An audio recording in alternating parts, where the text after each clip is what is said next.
नमस्कार, team education India online institute में मैं एनके सिंह विज्ञान विषय के साथ एक बार फिर से आप सभी लोगों का हार्दिक हार्दिक स्वागत करता हूं। आशा करता हूं कि सभी लोगों की पढ़ाई अच्छे ढंग से चल रही होगी।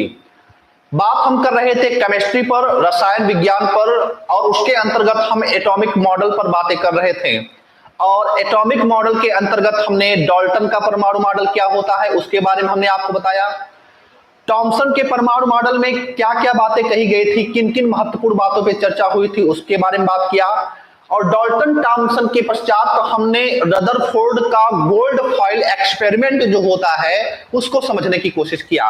और उसके पश्चात बोर ने रदरफोर्ड का जो परमाणु मॉडल था उसमें जो कमियां थी, अर्थात इलेक्ट्रॉन किस प्रकार से घूम रहे हैं, कि कौन सा वो एनर्जी लेवल है, कौन सा वो एनर्जी है जो इलेक्ट्रॉन को वो विभिन्न प्रकार की कक्षाओं में घूमने के लिए मजबूर करता है, उन सारी महत्वपूर्ण चीजों पे हमने आज चर्चा किया। आज उसी के आगे की कड़ी पे हम बात करेंगे और कुछ कॉन्सेप्चुअल चीजों को भी समझने का प्रयास करेंगे और ऑफ बाउ प्रिंसिपल की भी बात करेंगे, जो कि कक्षा आप 9, 10, 11, 12 में पढ़ते चले आ रहे होंगे, जो आपके लिए काफी जटिल हुआ करता था। इलेक्ट्रॉनिक विन्यास, आप लोग इलेक्ट्रॉनिक कॉन्फ़िगरेशन जिसको हम कहते हैं उसके बारे में आप लोग पढ़े होंगे।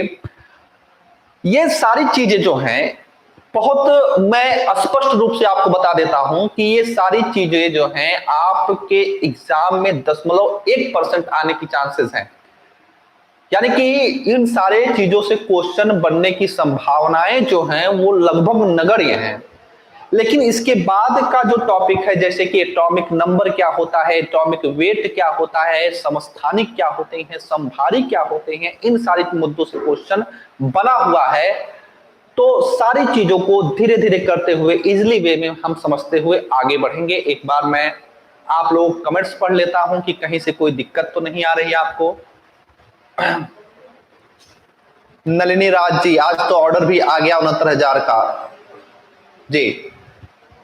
जिनका भी 69,000 में सारी चीजें क्लियर हुई हों वे वास्तव में प्रशंसा योग्य हैं। उनको बधाई, उनके संघर्ष के लिए, उनके जीवन के लिए बहुत बहुत उनके लिए बधाई।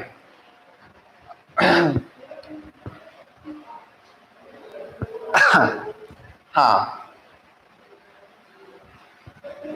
और जिसका भी हुआ होगा, ठीक है, अगर हित मित्र और आपके इस बैच में जुड़े हुए जो साथी हैं अगर आसपास होंगे तो उनको मिठाई जरूर खिला देंगे, ठीक है। हम लोग तो काफी दूर हैं, लेकिन जिनका भी, क्योंकि ये वो पल होता है जिस पल का लोग हमेशा बेसब्री से इंतजार करते रहते हैं, ठीक है, कि कब एक सरकारी नौकरी मिल जाए, कब वो ठप्पा लग जाए जिसको समाज बहुत टकटकी लगाकर देखता है। जैसे लगता है कि जीवन में सबसे बड़ी चीज क्या है, एक सरकारी नौकरी, येन केन प्रकार किसी तरीके से एक नौकरी मिल जाए। और आदमी क्यों उसके लिए लालायित रहता है, लालायित होने का कारण भी है क्योंकि आपके घर परिवार, नातेदार, रिश्तेदार, आपके प्रति आपके चाहने वाले, आप नहीं चाहने वाले, आपका पूरा समाज जो होता है, उस एक ही पल में सारे लोगों का नजरिया आपके प्रति पूरी तरीके से बदल जाता है, चेंज हो जाता है। और आदमी वही तो चाहता है कि उसके प्रति जो नजरिया हो लोगों का वो क्या हो जाए, चेंज हो जाए। बाकी पैसे की कोई बहुत वैल्यू नहीं होती है, पैसा किसी भी माध्यम से कमाया जा सकता है, लेकिन एक सम्मानित पोस्ट हासिल करना, एक सम्मानित जगह पे पहुंच जाना, एक माँ बाप के लिए फक्र का बात होती है, अपने लिए फक्र की बात होती है कि नहीं हमने मेहनत किया, हमने संघर्ष किया, पढ़ाई से लेके और उसके पश्चात आंदोलन से लेके, कोर्ट से लेकर, ठीक है। तो यहाँ पे बहुत ढेर सारी फॉर्म भी भरा जाता है, प्री भी दिया जाता है, मेंस भी दिया जाता है, इंटरव्यू भी दिया जाता है, रिजल्ट भी आता है, और उसके बाद हम कोर्ट में भी जाते हैं। अभी ये नया फलसफा आ गया उत्तर प्रदेश सरकार का कि बिना कोर्ट में गए हुए कोई भी जो वैकेंसी है वो क्लियर नहीं होने वाली है।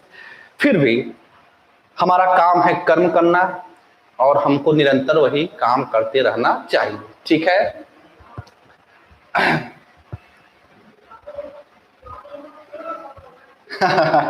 चलिए, सिखा रहा है जी, थैंक यू।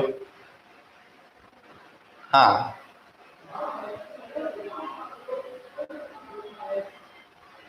जी, हाँ, लेकिन एक बार जरूर आप लोग एक बार जरूर व्हाट्सएप पे हमको सूचित कर दीजिएगा, जिसका जिसका हुआ होगा, ठीक है, एक बार जरूर सूचित कर दीजिएगा।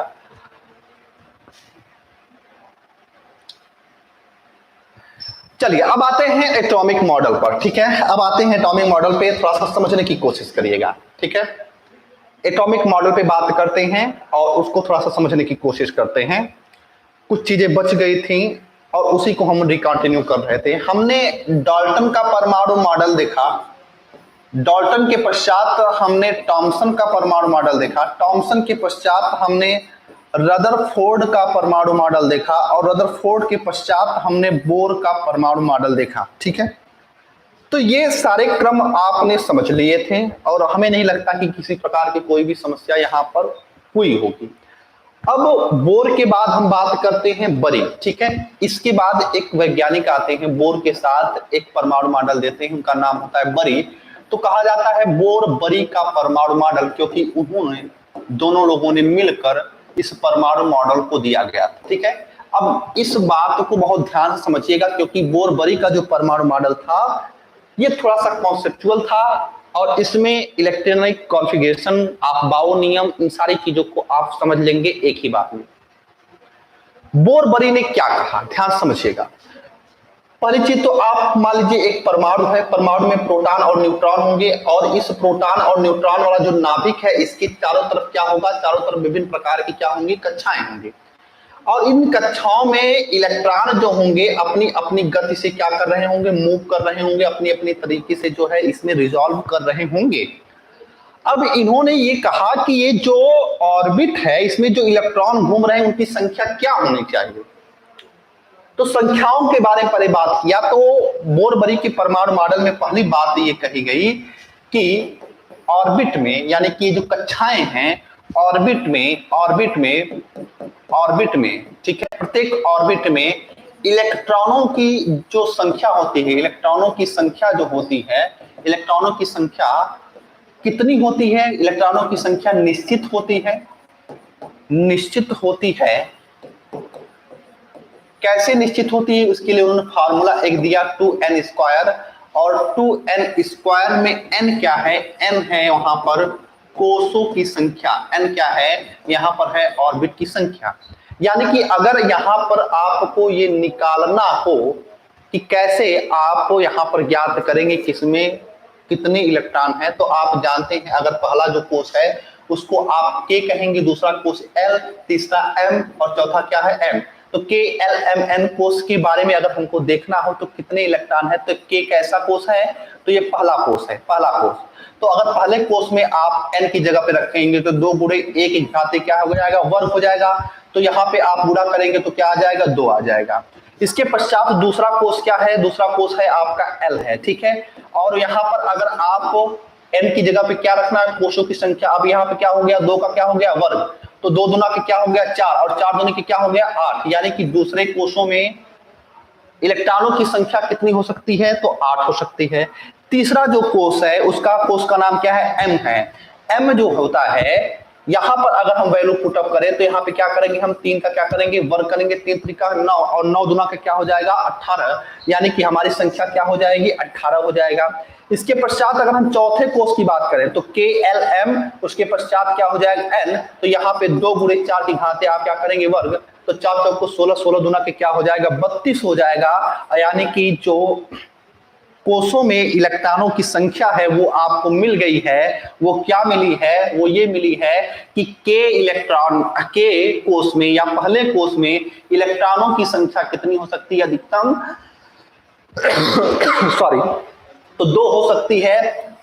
एल कोष में इलेक्ट्रॉनों की संख्या अधिकतम कितनी हो सकती है, तो 8 हो सकती है। एम कोष में इलेक्ट्रॉनों की अधिकतम संख्या कितनी हो सकती है, तो 18 हो सकती है। और एन कोष में इलेक्ट्रॉनों की अधिकतम संख्या कितनी हो सकती है, तो 32 हो सकती है, ऐसा उन्होंने बताया। तो 2, 8, 18 और 32 इस तरीके से आप याद रख सकते हैं। 2, 8, 18 और 32 इसमें इलेक्ट्रॉन हो सकते हैं, इससे अधिक इससे एक्सेस नहीं हो सकते हैं। ठीक है, ये बात क्लियर हो जानी चाहिए, आपको स्पष्ट हो जानी चाहिए। अब आगे चलकर इस ऑर्बिट को, इस कोष को उपकोषों में बांटा गया, सब ऑर्बिटल में बांटा गया। इस कोष को सब ऑर्बिटल में बांटा गया, यानी कि ये जो ऑर्बिट है, ये जो कोष में इलेक्ट्रॉनों की संख्या के बारे में बताया गया था उसमें क्या है, सब ऑर्बिटल बारे में बताएगा। ठीक है, सॉरी। तो अब यहां पे थोड़ा सा समझने की कोशिश करते हैं, यहां पे समझने की कोशिश करते हैं। देखिए, अब ये जो के कोष है, ठीक है, के कोष है, इसमें जो ऑर्बिट है वो एक ऑर्बिट पाया जाता है और उस ऑर्बिट का उस सब ऑर्बिटल का नाम क्या होता है, एस। यानी कि इधर हम कोष लिखेंगे और इधर हम क्या लिखेंगे, उपकोष लिखेंगे, उपकोष लिखेंगे। एक तरफ ऑर्बिट होगा और एक तरफ क्या होगा, सब ऑर्बिट। अब मेरी बात ध्यान से समझने का प्रयास करिएगा, ध्यान से समझने का प्रयास करिएगा। जैसे आप ये समझिए, कुछ इस समझने का प्रयास करिए कि मान लीजिए एक बहुत बड़ा घर है, तो के जो घर है, उस घर में जो कमरा है, इतने कमरे हैं, एक कमरा है और उस कमरे का नाम क्या है, एस कमरा है। ठीक है, दूसरा एक घर है जिसका नाम क्या है, एल है, और एल में जितने कितने कमरे हैं, तो दो कमरे हैं। एक का नाम क्या है, एक का नाम है एस और दूसरे का नाम क्या है, दूसरे का नाम है पी। तो कितने कमरे हो गए, इसमें दो कमरे हो गए। कौन कौन सा, एस और पी। ये मैं इस वजह से बता रहा हूं ताकि आप इन सारी चीजों को एक दूसरे से जोड़ सकें और चीजों को आसान तरीके से सॉल्व कर सकें। तो यानी कि अगर हम के ऑर्बिट की बात करें तो के ऑर्बिट में कितने सब ऑर्बिटल होते हैं, तो एक होता है और उस ए का नाम क्या होता है, एस होता है। जबकि आप ये जानते हैं कि के में अधिकतम इलेक्ट्रॉनों की संख्या कितनी हो सकती है, 2। एल में कितनी हो सकती है, तो आपने देखा 8। एम में कितनी हो सकती है, 18। और एन में कितनी हो सकती है, तो 32। यानी कि 2, 8, 18, 32 कोषों में इलेक्ट्रॉनों की अधिकतम संख्या को आपने देख लिया। अब मैं ये बताने चल रहा हूं कि इस कोष में कितने उपकोष होते हैं, इस ऑर्बिटल में कितने सब ऑर्बिटल होते हैं, और अगर सब ऑर्बिटल होते हैं तो सब ऑर्बिटल में इलेक्ट्रॉनों की संख्या क्या हो सकती है। उन सारी महत्वपूर्ण बिंदुओं के विषय में बोरबरी ने बताया। अभी एक एक चीजों को हम धीरे धीरे करके स्पष्ट करते हुए धीरे धीरे जो है चलते चले जाएंगे। ठीक है, तो एम में देखते हैं, एम में 3 कमरे हैं, एम के घर में 3 कमरे हैं। एक है एस, दूसरा है पी, तीसरा जो कमरा हो जाएगा नया वो क्या हो जाएगा, डी, और चौथा है एन की अगर हम बात करेंगे तो इसमें 4 कमरे हो जाएंगे, 4 कमरे हो जाएंगे। एक होगा एस, दूसरा हो जाएगा पी, तीसरा हो जाएगा डी, और चौथा हो जाएगा क्या, एफ हो जाएगा। ठीक है, चौथा क्या हो जाएगा, एफ। अभी हम 4 ही कोष पे चर्चा करते हुए चल रहे हैं। ठीक है, 4 ही कोष चर्चा हुए चल रहे हैं। ठीक है, तो अब यहां पे समझिएगा, अब यहां पर क्वेश्चन अगर आपसे पूछे के कोष में कितने और सब ऑर्बिटल, 1, एल में 2, एम में 3 और में क्या हो जाएगा, 4। अब आप लोग रटते हैं, अफबाऊ प्रिंसिपल बहुत जटिल होगा, जिन्होंने भी साइंस साइड से पढ़ा होगा। अफबाऊ नियम से इलेक्ट्रॉनिक कॉन्फ़िगरेशन करना बड़ा जटिल कार्य होता था उनके लिए। आज मैं तरीका जो बता रहा हूं उसको बस समझ जाइएगा, बहुत ही आसानी से आप इलेक्ट्रॉनिक कॉन्फ़िगरेशन भी कर लेंगे, वहीं से आप अफबाऊ प्रिंसिपल से ही इलेक्ट्रॉनिक कॉन्फ़िगरेशन भी कर लेंगे, बाह्यतम कोष में कितने इलेक्ट्रॉन हैं उसको भी आप बता लेंगे, और साथ ही साथ जो वैलेंसी होती है, संयोजकता होती है, उसको भी आप निकाल लेंगे। कैसे, समझिए। हमने ये बताया कि कोषों में इलेक्ट्रॉनों की संख्या अधिकतम कितनी हो सकती है, तो आपने ये निर्धारित कर दिया, आपने ये निर्धारित कर दिया। अब अगर मैं पूछूं कि उपकोषों में इलेक्ट्रॉनों की अधिकतम संख्या कितनी हो सकती है, तब आप क्या कहेंगे। तो उसके लिए कैसे याद करना है, हर एक चीज के कॉन्सेप्ट होता है, उसी कॉन्सेप्ट को समझने की हम कोशिश करते हैं। कौन सा कॉन्सेप्ट होता है, समझिए। अब मान लीजिए एक घर है और एक ही कमरा है और 2 लोग आ गए, तो ये 2 लोगों को कहां आप बैठाएंगे, कहां पर बैठाएंगे, इसी कमरे में बैठाएंगे। यानी कि ये जो कमरा नंबर जो जिसको आपने यस दिया है, इसमें अधिकतम इलेक्ट्रॉन कितने हो सकते हैं, 2 हो सकते हैं। केवल धैर्य बनाए रखिएगा, इनका क्या यूज है, किस तरीके से है, अभी ये सारी चीजें पता चल जाएंगी आपको। ठीक है, एल 8 लोगों को लेके आया है, 8 लोगों को लेके आया है, 8 इलेक्ट्रॉनों को लेके आएगा, तो कौन से रूम में लेके आएगा, देखिएगा। एस में कितने हो सकते हैं अधिकतम, एस में अधिकतम हो सकते हैं 2 इलेक्ट्रॉन। तो जब 2 इलेक्ट्रॉन यहां पे हो गए 8 आए हैं, 2 यहां पे फुलफिल हो गए तो बच कितने रहे 6। तो आप कहेंगे कि पी में अधिकतम कितने इलेक्ट्रॉन हो सकते हैं? तो पी में अधिकतम इलेक्ट्रॉनों की संख्या कितनी हो सकती है? 6 हो सकती है। यही तो आप बोल सकते हैं। यानी कि यस में आप जो सब ऑर्बिटल है उसमें आप 2 इलेक्ट्रॉन रख सकते हैं, और जो पी सब ऑर्बिटल है उसमें कितने अधिकतम इलेक्ट्रॉन रख सकते हैं? आप 6 रख सकते हैं। अब अगर मैं आपसे ये कहूं कि आप ये बताइए, एम ने 18 लोगों को लेके आया है, वो 18 लोगों को लेके आया है, उसकी सोसाइटी में बड़ी इज्जत है, बड़ी जान पहचान है, वो 18 लोगों को लेके आया है, तो ये 18 लोगों को आप कहां पे रखेंगे? अपने 3 ही कमरे हैं, कैसे सेट करेंगे? तो आप कहेंगे भाई जी कि यस में तो 2 ही हो सकते हैं। आपने देखा पी में कितने हो सकते हैं? 6 हो सकते हैं। तो 2 और 6 कितने हो गए? 8 हो गए। और है कितने लोग? 18 हैं, तो 18 हैं तो 6 और 2 8 हो गए, तो बच कितने रहे हैं? 10 बच रहे हैं। तो ये डी बेचारा क्या करेगा? ये 10 लोगों को क्या करेगा? यहां पर रख लेगा। तो हो गया आपका 2 8 और क्या हो गया? 2 और 6 और क्या हो गया? 10 हो गया। ठीक है, अब मेरी बात समझिए। अब एन जो है ये 32 लोगों को लेके आया है। अब 32 लोगों को कैसे? एस कहेगा मैं 2 लोगों से ज्यादा नहीं रख पाऊंगा, पी कहेगा मैं 6 लोगों से ज्यादा नहीं रख पाऊंगा, डी कहेगा हम 10 लोगों से ज्यादा नहीं रख पाएंगे। तो यहां पर एफ कितना बचेगा? कितने लोग बच रहे हैं? यहाँ पे 10 हो गया, 10 6 कितना हो गया? 16 और 16 और 2 कितना हो गया? 18। 18 लोग यहां पे हो गए, लेकिन आए कितने लोग हैं? 32 लोग आए हैं। तो बच कितना रहा है? बच रहा है 14। यानी कि जो सब ऑर्बिटल की अगर हम बात करेंगे तो एस में अधिकतम 2, पी में अधिकतम 6, डी में अधिकतम 10 और सॉरी डी में अधिकतम 10 और एफ में अधिकतम कितना? 14। यानी कि 2 6 10 14 ये उपकोषों में अधिकतम संख्या होगी, और 2 8 18 32 ये किसमें होगी? कोषों में। ये बात समझ में आई कॉन्सेप्ट के साथ? ये बात समझ में आई कॉन्सेप्ट के साथ? तो बताएं, ये बात समझ में आ गई है तो बताएं।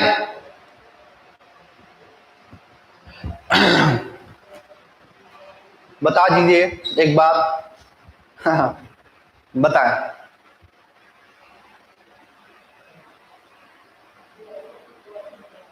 आसानी से समझ में आनी चाहिए, आसानी से समझ में आना चाहिए। ओके, चलिए। अब ये बात बोरबरी ने अपने एटॉमिक मॉडल में बताया कि ऑर्बिट में इलेक्ट्रॉनों की संख्या होती है 2n²। दूसरा पॉइंट उन्होंने बताया कि उपकोषों में भी इलेक्ट्रॉनों की संख्या निश्चित होती है। कैसे? इन्होंने बता दिया। अब तीसरी उन्होंने एक बात और बताई। ठीक है, ये तीसरी बात आप समझ लीजिए, उसके बाद आप बाउ के नियम पे हम बात करेंगे। तीसरा नियम उन्होंने कहा, तीसरा उन्होंने नियम क्या कहा? ठीक है, तीसरा नियम उन्होंने बताया कि किसी भी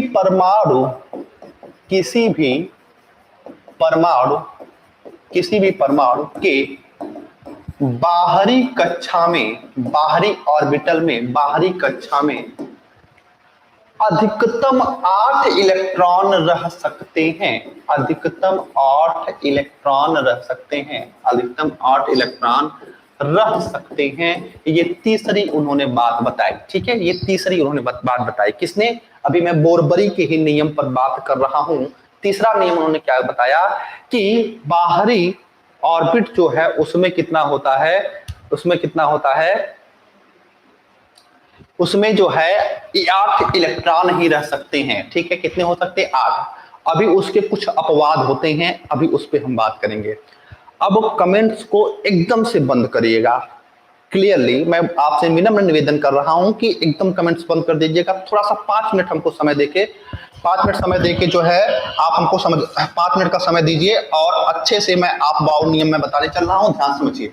अगली जो हेडिंग आप बनाएंगे वो आप बनाएंगे ऑफ बाउ नियम। ठीक है, ऑफ बाउ नियम या ऑफ बाउ प्रिंसिपल। ऑफ बाउ नियम क्या होता है? ऑफ बाउ नियम के द्वारा, एक लाइन आप लिख लेंगे उसमें, ऑफ बाउ नियम के द्वारा उपकोषों में इलेक्ट्रॉनों की संख्या का वितरण किया जाता है। उपकोषों में, ऑर्बिट में नहीं, कोष में नहीं, उपकोषों में इलेक्ट्रॉनों की संख्या का वितरण किया जाता है। अब आसान सा मैं एक चीज बना रहा हूं, एक फिगर बना रहा हूं, एक ड्राफ्टिंग कर रहा हूं, केवल उसको समझिए। देखिए, मैं आपसे अगर कहूं कि पहला जो कोष है, ठीक है, 4 कोष है, मैं 4 कोष की बात करूं, 1 2 3 और क्या 4 कोष, KLMN। अगर हम कहें पहले कोष में कितने उपकोष होते हैं, तो कहेंगे सर पहले कोष में एक उपकोष होता है और उसका नाम क्या है, 1s। क्या बोलेंगे, 1s। तो 1s क्योंकि पहला है, पहला में कौन सा है उपकोष, s ही तो है, तो हम इसको 1s कर दिए, तो ये 1s हो गया। अगर मैं आपसे ये कहूं कि ये बता दो कि दूसरे ऑर्बिटल में कितने उपकोष हैं, तो आप कहेंगे 2 हैं। कौन कौन से, s और कौन से, p। कौन से ऑर्बिटल में, तो दूसरे में। तो आप यहां पर लिखेंगे 2s है, ये पहला, दूसरे ऑर्बिटल में क्या है, ये पहला उपकोष है, और ये क्या है, 2p हो जाएगा। क्या हो जाएगा, 2p हो जाएगा। यही 2 तो है, as और p, ये दूसरे ऑर्बिटल के सब ऑर्बिटल है।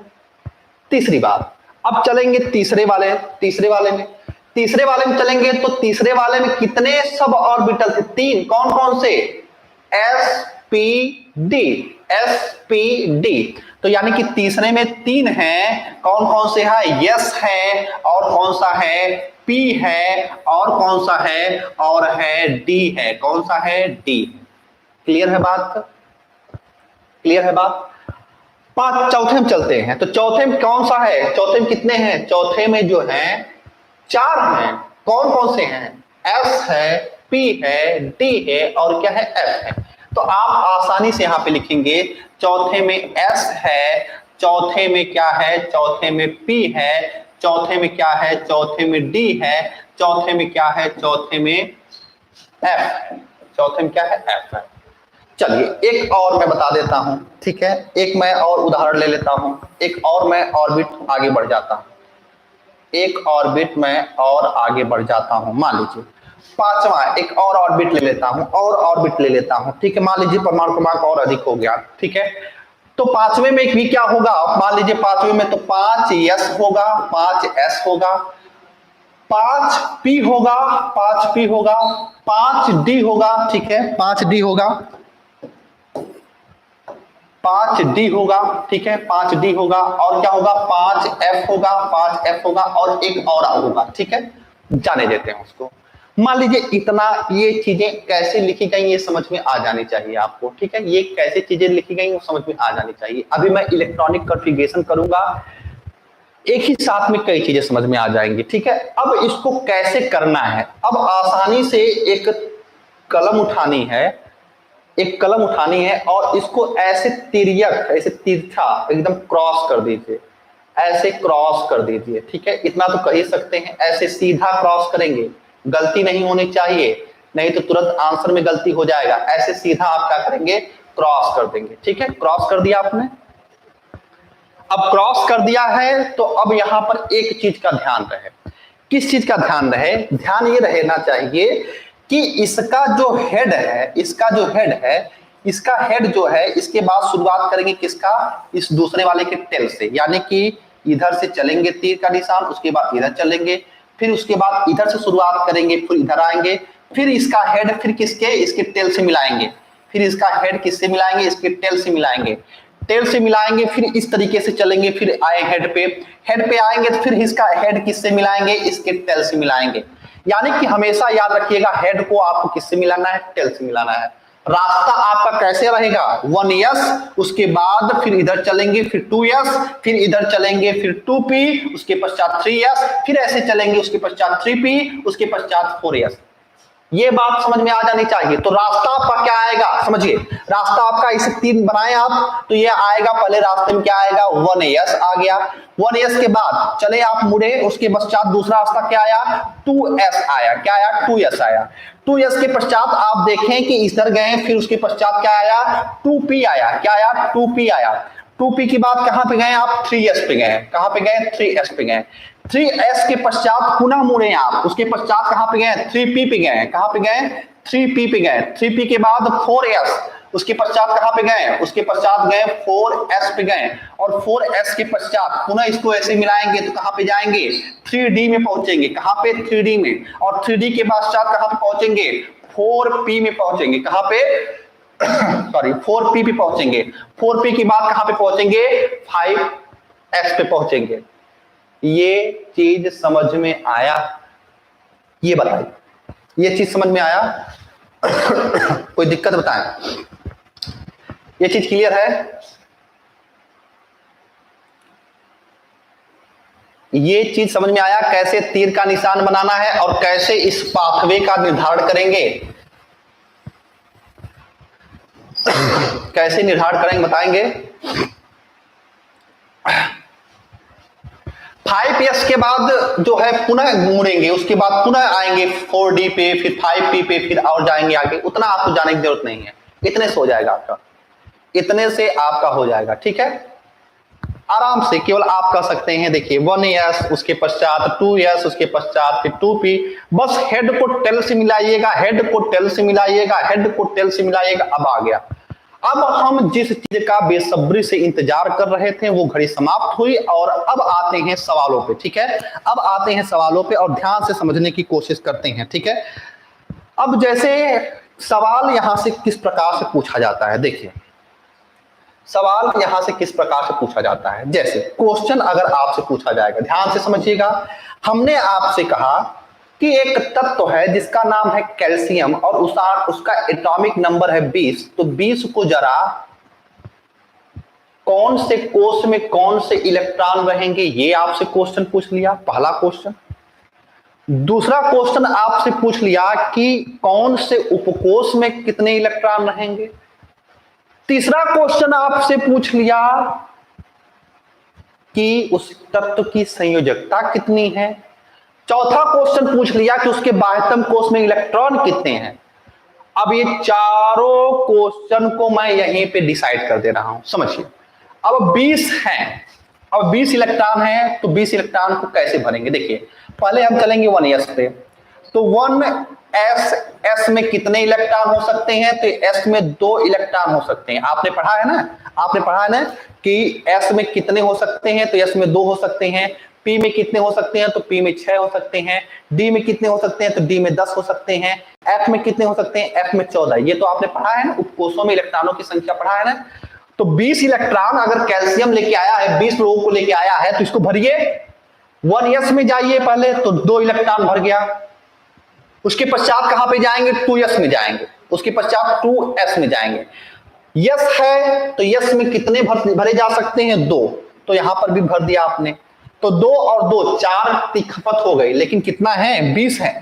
आगे बढ़िए, 2p पे जाइए। उसके पश्चात 2p पे जाएंगे तो p में कितने इलेक्ट्रॉन हो सकते हैं, p में 6 इलेक्ट्रॉन हो सकते हैं, तो 6 भर दीजिए। तो 2 2 4 और 6 कितने हो गए, 10, लेकिन बच रहे कितने, 10, क्योंकि 20 इलेक्ट्रॉन लेके आया है। तो उसके पश्चात पुनः आगे बढ़िए, आगे बढ़ेंगे नेक्स्ट कमरे में, तो 3s आएगा। तो यस है तो यस में कितने अधिकतम इलेक्ट्रॉन हो सकते हैं, 2 इलेक्ट्रॉन हो सकते हैं। तो 10 हो गए, 10 2 कितना हो गया, 12 हो गया। अभी भी कितने बच रहे हैं, 8। पुनः चलिए कहां पे, p पे, तो उसके पश्चात चलेंगे 3p।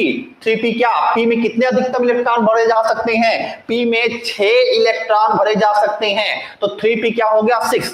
अब रुकिए, गणना करिए, 2 2 4 4 6 10 हो गया, 10 2 12 हो गया, और 12 6 कितना हो गया, 18 हो गया।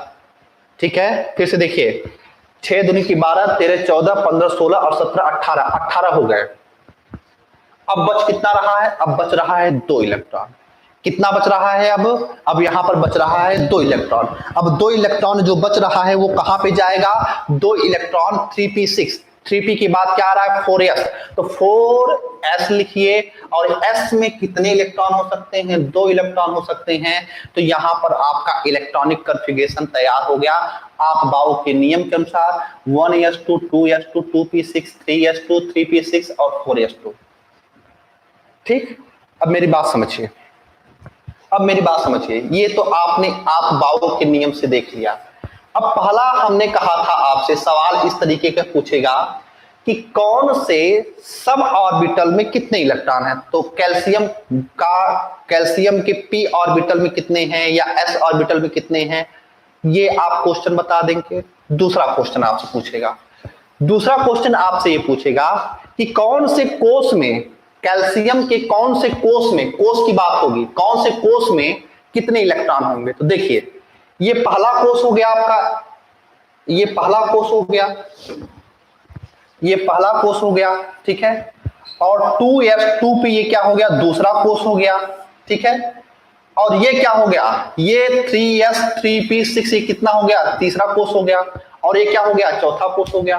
तो यहां पर भी आप कोषों में कितने इलेक्ट्रॉन हो सकते हैं, बढ़ सकते हैं कि k में 2 हो सकते हैं, l में 6 2 8 हो सकते हैं, m में इतने हो सकते हैं, ठीक है।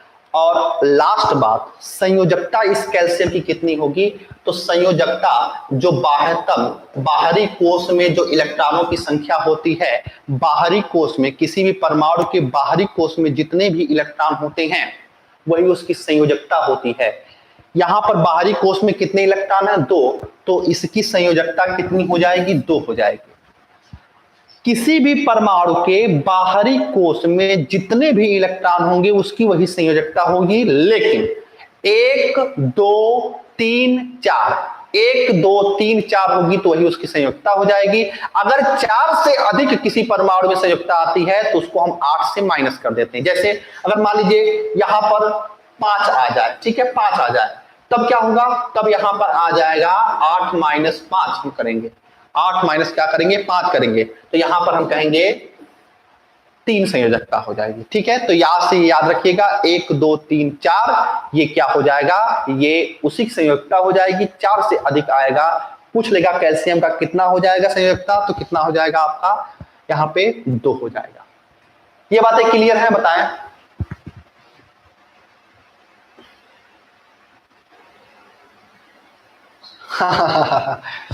कठिन है, इंपॉर्टेंट है क्या, नहीं, मैंने आपको पहले ही बता दिया है कि हम कुछ एक्स्ट्रा चीजें आपको बता रहे हैं, ठीक है, कुछ एक्स्ट्रा चीजें आपको बता रहे हैं, ये आपके एग्जाम के लिए बहुत ज्यादा इंपॉर्टेंट नहीं है, ठीक है। हाँ याद रखिएगा। फिलहाल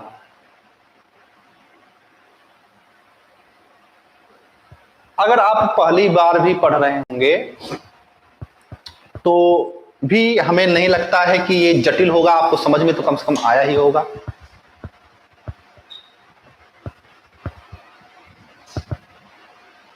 ठीक है,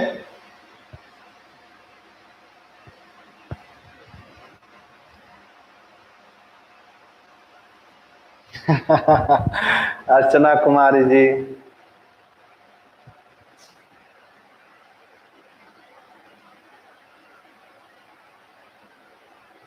चलिए सर्वेश कुमार जी, थैंक यू। हाँ तो उसके लिए परेशान नहीं होना है, ठीक है, उसके लिए परेशान नहीं होना है। देखिए कुछ जो होता है ना कि आपने एकेडमिक में अगर कुछ थोड़ा सा भी पढ़ा होगा तो हमें नहीं लगता किसी प्रकार की कोई दिक्कत होगी। हाँ ठीक है, ये देखिए, ये इस वजह से मैं बता रहा हूं आपको क्योंकि अक्सर इसको लोग स्किप कर देते हैं, पढ़ाते नहीं हैं, या फिर हम कॉम्पिटिटिव एग्जाम देते हैं तो हम खुद समझने की कोशिश नहीं करते, क्यों यहाँ पर उलझे इतना, एक आध क्वेश्चन कभी पूछ लेगा तो पूछ लेगा। लेकिन आप कॉम्पिटिटिव एग्जाम दे रहे हैं तो मैं नहीं मानता हूं कि आप आज के समय में जो बेरोजगारी का स्तर है तो केवल आप खंड शिक्षा अधिकारी के ही फॉर्म फिलअप कर रहे होंगे या उसी पर निर्भर होंगे, नहीं, आपको जो भी मिल रहा होगा, जो भी आपके अनुकूल होगा, उन सारे फॉर्म्स को आप फिलअप कर रहे होंगे। तो जो छोटी परीक्षाएं होती हैं, उत्तर प्रदेश लोक सेवा आयोग यहाँ से क्वेश्चन नहीं बनाता है, केमिस्ट्री से क्वेश्चन एक आध पूछ देता है तो पूछ देता, नहीं पूछता ही नहीं, ठीक है। लेकिन अन्य जो आप छोटी जितनी भी चीजें आप जाएंगे परीक्षाएं देने तो वहां पर केमिस्ट्री से क्वेश्चन पूछे जाते हैं और यहीं से सब क्वेश्चन पूछा जाता है, ठीक है। तो इस वजह से हमने इन सारी चीजों को बता दिया कि आगे आपको लाभ होगा, और नहीं भी होगा तो कम से कम आप आगे आने वाली जो आपकी पीढ़ी रहेंगी उनको समझाएंगे कि एनके सर ऐसा ऐसा समझा रहे थे, और हो सकता है उस समय ये ज्ञान जो मैं दे रहा हूं वो आपके लिए लाभप्रद हो जाए, ठीक है।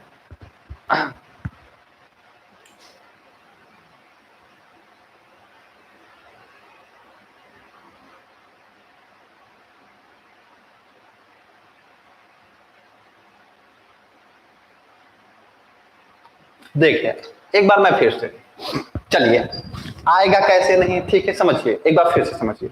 देखिए मानव मस्तिष्क से जटिल कुछ हो ही नहीं सकता है। आपको मैं बता दूं, पूरे ब्रह्मांड में जो सबसे जटिलतम संरचना है वो मानव मस्तिष्क है। आज भी वैज्ञानिक उसके लिए परेशान है कि आखिरकार इसकी क्षमता क्या है, इसकी कैपेबिलिटी क्या है।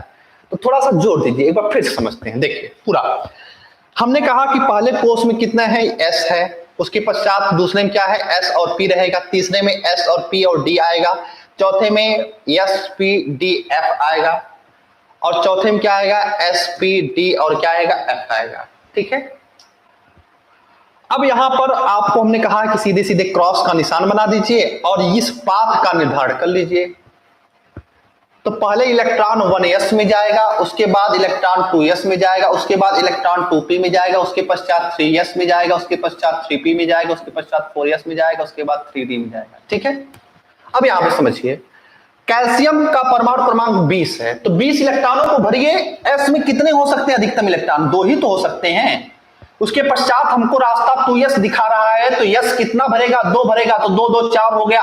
अब आगे का रास्ता बता रहा है 2p, तो 2p p में कितने इलेक्ट्रॉन हो सकते हैं, 6, तो यहाँ पे 6 भर दिया, तो 6 2 8 और 8 2 कितना हो गया, 10। उसके पश्चात 3s2, तो s में कितने इलेक्ट्रॉन हो सकते हैं, 2। उसके पश्चात कहां पे जाएंगे, 3p में जाएंगे तो 3p6, क्योंकि p में कितने इलेक्ट्रॉन हो सकते हैं, 6। और उसके पश्चात कितना बच रहा है, यहाँ पे पूरा हो जाएगा 18, तो 2 बच रहा था, इस वजह से हमने 2 को यहाँ पे रख दिया, 4s2। ठीक है, चलिए एक और हम समझाते हैं। ठीक है, एक और हम समझ लेते हैं, एक कोई और समझ लेते हैं। जैसे मान लीजिए हमने बोल दिया कि आप लोग मैग्नीशियम को बांटिए। मैग्नीशियम का एटॉमिक नंबर कितना होता है, 12। अब 12 होता है तो पहले कहां पे चलेंगे, 1s में चलेंगे। समझिए 1s में चलेंगे, s में कितने अधिकतम इलेक्ट्रॉन हो सकते हैं, 2। उसके पश्चात 1s के बाद कहां पे जाएंगे, 2s में जाएंगे तो s में कितने इलेक्ट्रॉन हो सकते हैं, 2। उसके पश्चात कहां पे जाएंगे, उसके पश्चात 2s के बाद 2p में जाएंगे, 2p में जाएंगे तो कितना हो रखेंगे, 6 रखेंगे। 6 मैं क्यों रख रहा हूं, क्योंकि अभी 12 नहीं हुए। देखिए 2 2 4 और 4 6 10, अब 10 हो गए, अब बच कितने रहे, 2 ही तो बच रहे हैं। तो 2 के लिए हम कहां पे जाएंगे, 3s में। कहां पे जाएंगे, 3s में जाएंगे, 3s2 हो जाएगा और यहां पर हो जाएगा 12। ठीक है, यहां पे क्या हो जाएगा, 12। ये चीज समझ में आ गई होगी, हमें लग रहा है। ठीक है,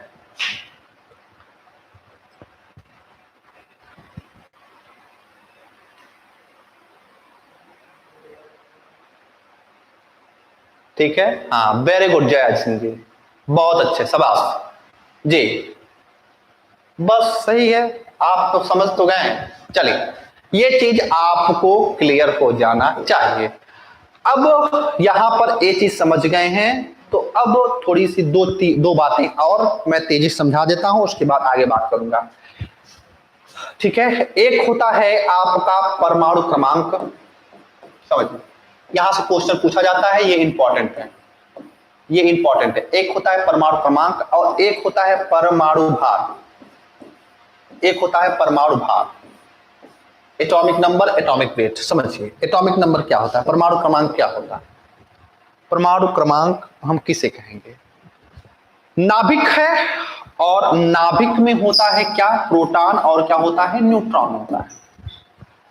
अगर हम केवल प्रोटॉन की गणना करें, ठीक है, इलेक्ट्रॉन को, सॉरी न्यूट्रॉन को हम छोड़ दें। ठीक है, न्यूट्रॉन को हम क्या कर दें, छोड़ दें, केवल हम किसकी गणना करें, प्रोटॉनों की। तो यानी कि नाभिक में उपस्थित प्रोटॉनों की जो संख्या होती है वही उस तत्व की परमाणु क्रमांक कहलाता है। सीधे तौर पे आप लिख सकते हैं कि नाभिक में उपस्थित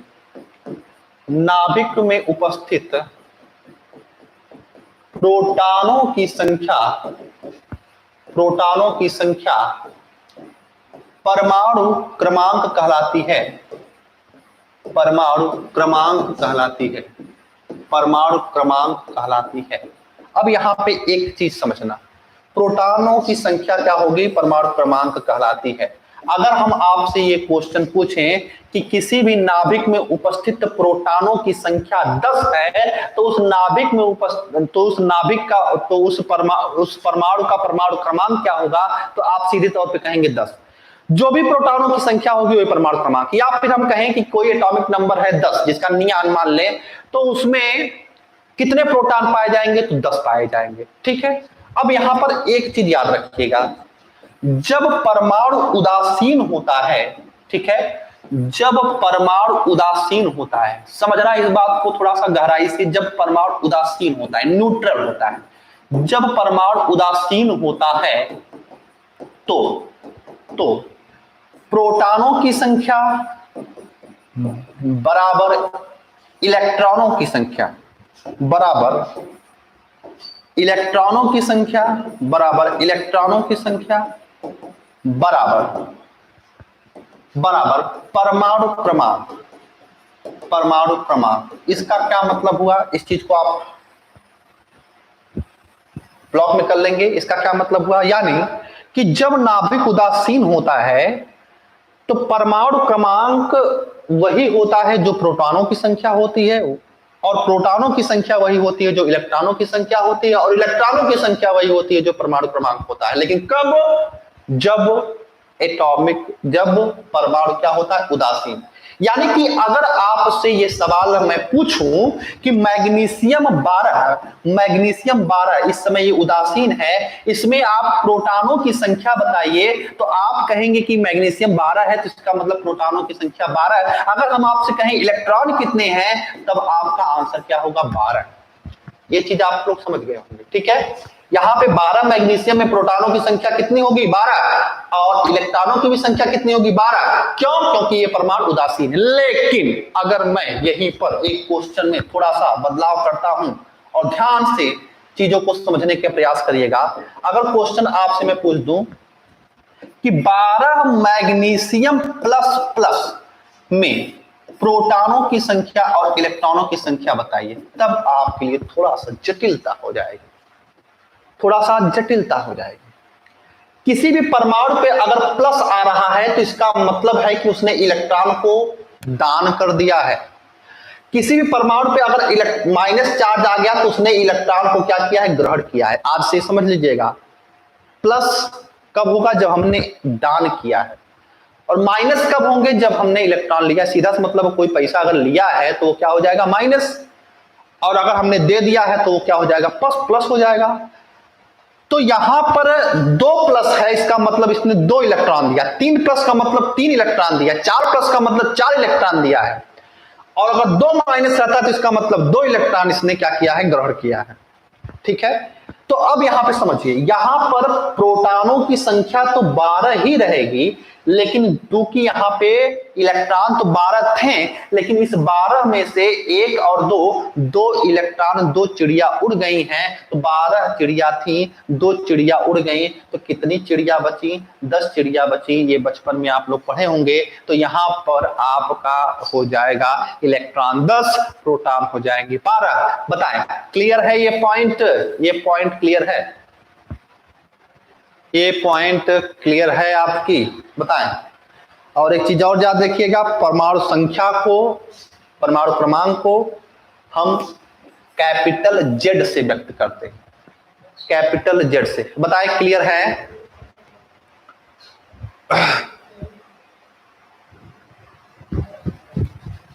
अरे मीनाक्षी यादव जी, अभी ईटा पर नाच ही हो रहा है।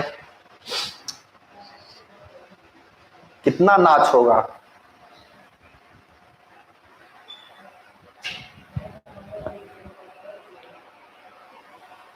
क्लियर है। चलिए,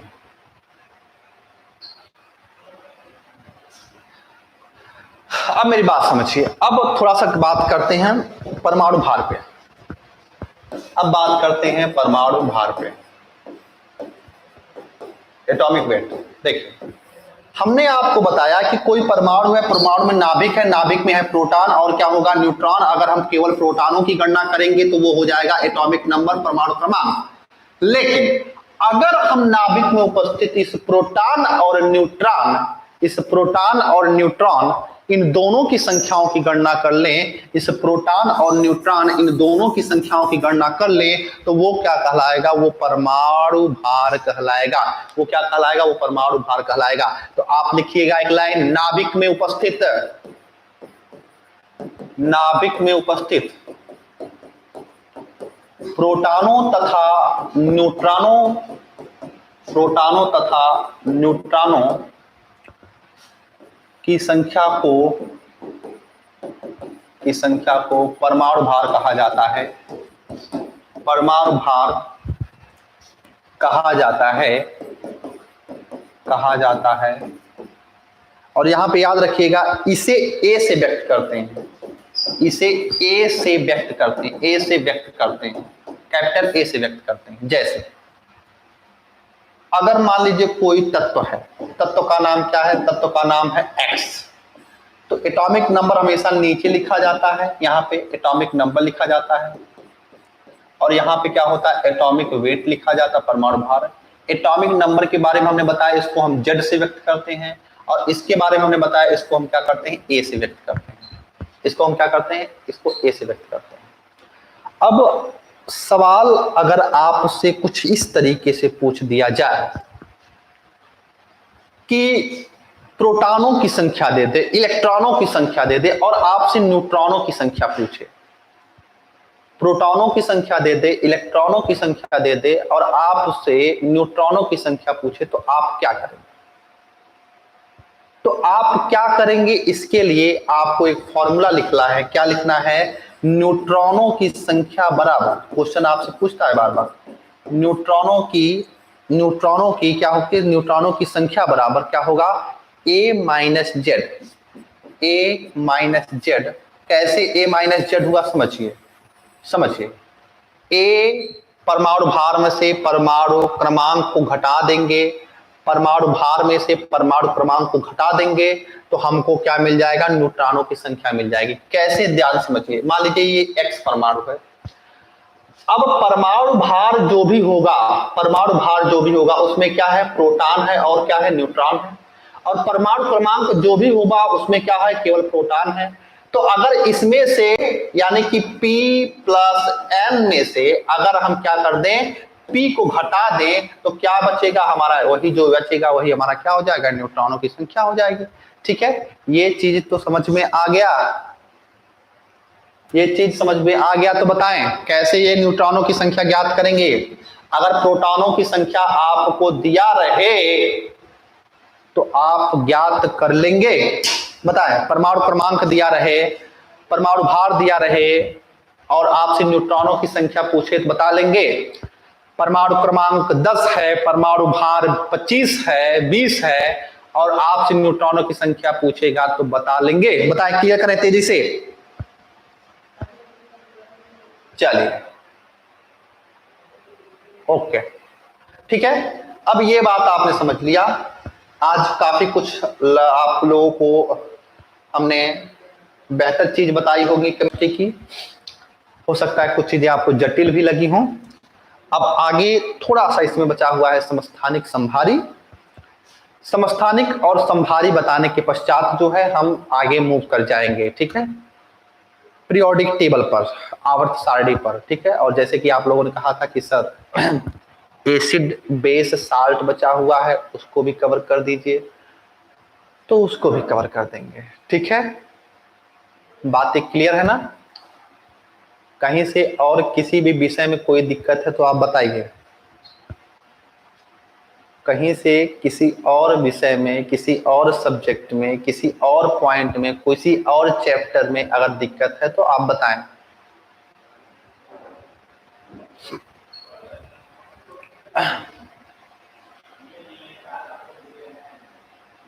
एक बार रिपीट कर दीजिए। ठीक है, मैं रिपीट कर दे रहा हूं।